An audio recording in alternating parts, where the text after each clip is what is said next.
ஒருத்தர் மருத்துவமனைக்குள்ள நுழைஞ்சாரு. அங்க பதட்டத்தோட ஒரு நர்ஸ் நின்னுக்கிட்டு இருந்தாங்க.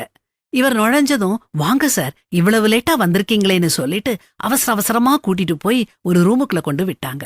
அந்த மருத்துவமனை அறைக்குள்ள ஒரு பெரியவர் ரொம்ப தளர்வா சோர்வா படுத்திருந்தாரு. நர்ஸ் அவரை பார்த்து, ஐயா, உங்க பையன் வந்துட்டாங்கன்னு சொன்னாங்க.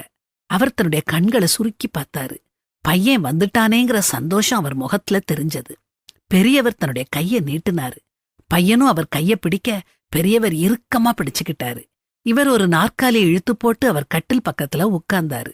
பெரியவர் தலைய கோதி விட்டுட்டே, அப்பா, நான் வந்துட்டேன்பா, நீங்க எதுக்கும் கவலைப்படாதீங்க, நான் உங்க பக்கத்துல எப்பவும் இருப்பேன், நீங்க தெம்பா இருக்கணும், தைரியமா இருங்கன்னு ஆறுதலா வார்த்தைகளை சொல்ல சொல்ல பெரியவர் முகத்துல ஒரு திருப்தி தெரிஞ்சது. ஆனா பெரியவரால ஒன்னும் பேச முடியல. இப்படியே அந்த இரவு கழிஞ்சது. காலையில அந்த பெரியவர் இறந்துட்டாரு. அவர் இறந்ததை உறுதிப்படுத்திய நர்ஸ் அவர் பையனை பார்த்து, சார், உங்க அப்பா இறந்துட்டாரேன்னு கவலைப்படாதீங்க, எல்லார் வாழ்க்கையிலயும் இது நடக்கிறது தானே, தைரியமா இருங்கன்னு சொன்னாங்க. அதுக்கு அவர் என் அப்பாவே இல்ல, நான் டாக்டரை பார்க்கத்தான் வந்தேன், நீங்க என்னை அவசரமா கூட்டிட்டு போயிட்டீங்கன்னு சொன்னாரு. உடனே நர்ஸ், ஏன் சார் இதை நீங்க நேத்தே சொல்லலன்னு ஆச்சரியத்தோட கேட்டாங்க. அதுக்கு அவர், அந்த பெரியவரை பார்த்த உடனே மகனுக்காக ஏங்கின ஒரு தந்தைய பார்த்தேன். உடனே அவருக்கு மகனாவே இருக்கணும்னு முடிவு செஞ்சேன்.